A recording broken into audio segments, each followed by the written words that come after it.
Welcome to another movie plot. Spoilers ahead. A famous psychiatrist named Dr. Hannibal Lecter takes in a concert, and briefly puts up with one of the local artists playing a number of incorrect notes. Some time later he hosts a dinner party for the higher class, with the primary topic of discussion being the disappearance of the musician. Lecter presents a delectable supper to the visitors, roughly the size of a human artist. And when questioned about the meat he provided, he replies, "If I tell you, I'm afraid you won't even try it." After his dinner guests have left, Lecter has a visit from Will Graham, a talented FBI agent with whom the doctor has been collaborating with on a psychological profile of a nearby serial killer. Graham is certain that the one they are searching for is also a cannibal, because the victim's edible body parts such as the kidneys and liver were removed after they were killed. After their collaboration, Lecter leaves to get Graham his coat, so the inquisitive detective looks around his office until coming across a copy of Larousse Gastronomique. He opens it at the bookmark to find evidence linking Dr. Lecter to the same missing body parts of the victims, but the doctor reappears and stabs Graham in the stomach, injuring and almost killing him. Before he can finish him off, Graham manages to stab him with some display arrows, and subdue him with a pistol strapped to his ankle. Graham leaves the FBI after being deeply traumatized by the event, while Lecter is later given a life sentence at a facility for the criminally insane. Years later, and another serial killer has begun a spree known only as the Tooth Fairy. He stalks and kills families seemingly at random but always on consecutive full moons. Special Agent Jack Crawford approaches Graham and begs for his help in order to move the investigation along, and apprehend the murderer before his next attack. Graham is hesitant since he feels that losing another family would be an awful load on his conscience, and he has a happy wife and happy life. He accepts the job on the condition that he is only to look at the crime scene and not to be involved with the arrest. But his wife Molly has concerns, even though Graham promises that it will only be a few days. The next morning he leaves Paradise for the last victim's house, and goes in alone to investigate for clues. He walks around the crime scene recording anything he thinks of, while wondering why the killer would put glass in the victim's eyes. After examining the crime scene with just a limited amount of understanding, he realizes that the talcum powder found at the scene must be from the killer's gloves, so he must have taken them off at some point. He informs Jack to search for fingerprints on the victim's eyeballs, before standing up in front of every cop involved in the case and telling them that the killer will no doubt kill again, as it makes him feel like God. The police are successful in finding a print on one of the victim's corneas, having been touched by the assailant with his bare hands. So with a manhunt beginning, Graham tells Jack that he is going home to his family, having finished his part and not wanting to get more involved. Jack makes Graham realize that most of his prior triumphs were the result of Dr. Lecter's insightful partnerships, and pushes him to the conclusion that he must once again see Lecter and ask for his assistance in catching the Tooth Fairy. A reporter for a tabloid called The Tattler named Freddie Lowndes is now pursuing leads on the Tooth Fairy and is the first issue that Graham keeps running into, having hated each other since the days after Dr. Lecter was found guilty. At the prison, Graham meets a Dr. Chilton, who says that Lecter is impenetrable to psychological testing before taking him to see his old crime-solving partner for some words of wisdom. When Graham says that he is a layman compared to Lecter, the doctor tells him that it was Graham who caught him and that luck wasn't the reason for it. Graham tries to convince Lecter to help, saying that he thought he might be bored and want to challenge himself. Like typical Lecter fashion, he waits until the detective starts to leave, then calls him back to tell him what he knows. After an hour going over the case, all Lecter comes up with is that the victims all have backyards that they would have first been stalked from, and Graham leaves to Freddie taking photos of him. He checks out the victim's backyard to find that Lecter was correct, finding a signature left by the Tooth Fairy. We see that the Tooth Fairy is actually a disturbed man named Francis Dolarhyde, who suffers from schizophrenia and worships Dr. Lecter ever since first learning of his crimes from the news. Calling himself the Great Red Dragon, Dolarhyde is unable to control his violent and sexual urges, which turn him into a dangerous serial killer that preys on families. With his ailments resulting from the repeated mistreatment as a child he endured at the hands of his grandmother.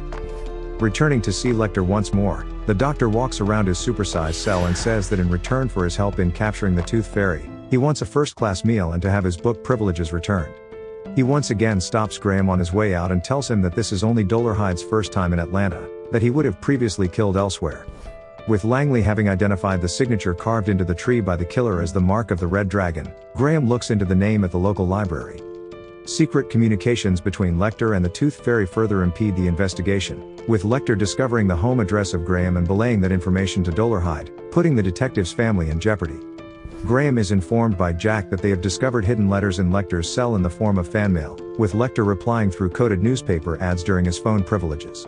The FBI try to intercept it without his knowledge, and take the letter to a lab to analyze it while he is being held in a room for a regular cell check. But the doctor is quick to realize that the feds are onto him, when noticing that the janitor had extra duties today. They talk about trying to get Lecter to spill his secrets by inducing him with sodium amytal, but all he gave up was a recipe for dip. With the FBI's best agents using Graham's suggested Larousse gastronomique to decipher the code, they discover that Lecter's last letter to Dolarhyde is telling him to save himself and to kill Graham's family. So Molly and their son Josh are evacuated by police and taken to a hidden location at Jack's brother's isolated farm, where Graham teaches his wife to shoot.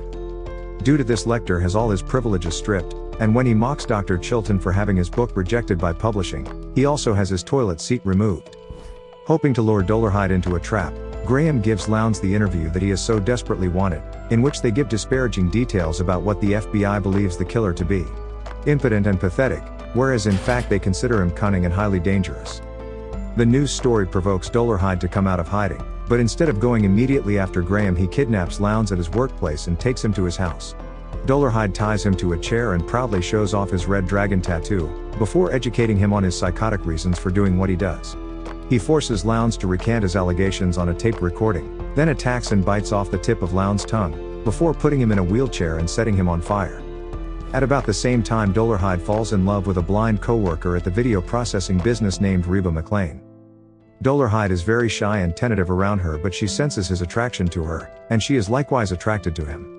He brings her on an exotic vet date where she gets to pat a sleeping tiger and hear its heartbeat, then head to his old home in the woods where they spend the night together. Reba says that the women at work all find him attractive and then kisses the tooth fairy, before going to the bathroom and not being able to see the evidence all around her. Dolarhyde watches his victim's family tapes while Reba sits listening to the music, before she goes down on him.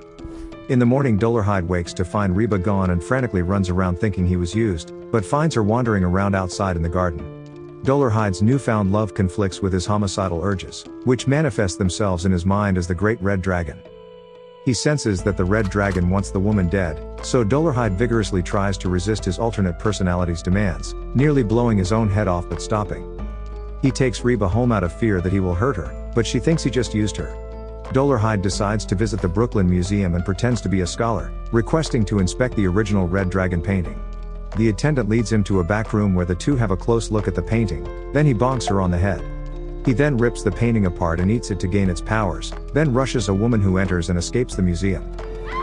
Graham comes to the conclusion that the tooth fairy was familiar with the inside of the victims' homes, and that he could only have viewed the tapes to get that information if he worked for the company that produced the films. After finding the correct workplace, they hop a flight to his location, where after hearing of the Red Dragon painting being eaten, Graham assumes that maybe he is trying to stop. Jack and Graham go to the business and interview the manager, but Dolarhyde just happened to be coming into the office and sees Graham. He turns around and hurries out, deciding to go see Reba one last time. But when he arrives at her place, he finds her saying goodnight to another co-worker, Ralph Mandy, who had been encouraging Reba to stay away from Dolarhyde throughout their relationship. Dolarhyde watches them and sees Ralph lean forward to kiss Reba goodnight. Enraged at this, he wastes no time in shooting and killing Ralph. Then knocks on the door and places a chloroform rag over Reba's mouth, rendering her unconscious. He takes her to his house and gets upset at her for betraying him, telling her that he's going to shoot her and then himself so that the Red Dragon can't have her. He begins to spread gasoline around his house as the police descend on his location, and sets it ablaze.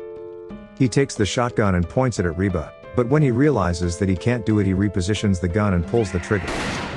Reba, covered in blood, feels the open wound of the body, then finds a way out of the house, having memorized the layout on her first visit. Graham and many other police officers come roaring up to the house and meet Reba walking towards them, saying that Dolarhyde is dead. As Graham attempts to approach the house, it explodes. The next day, Reba says that she should have known something was wrong with him, but Graham tells her that he can relate. Dolarhyde's journal, which was kept in a steel safe protected from the fire, is presented to Graham. He finds sympathy for Dolarhyde because he understands that the monster was created within him from abuse at a young age. The forensic pathologist informs Jack that Dolarhyde's body was not found in the Dolarhyde residence, but it was Ralph Mandy instead, so he calls Graham, who is unwinding at home with his wife and son. When Graham enters his house looking for Josh to get him to come outside, he notices that the mirror in the entry area has been smashed. Graham hears the message on his answering machine informing him that the tooth fairy isn't dead, so he goes to the kitchen and arms himself with two sharp knives.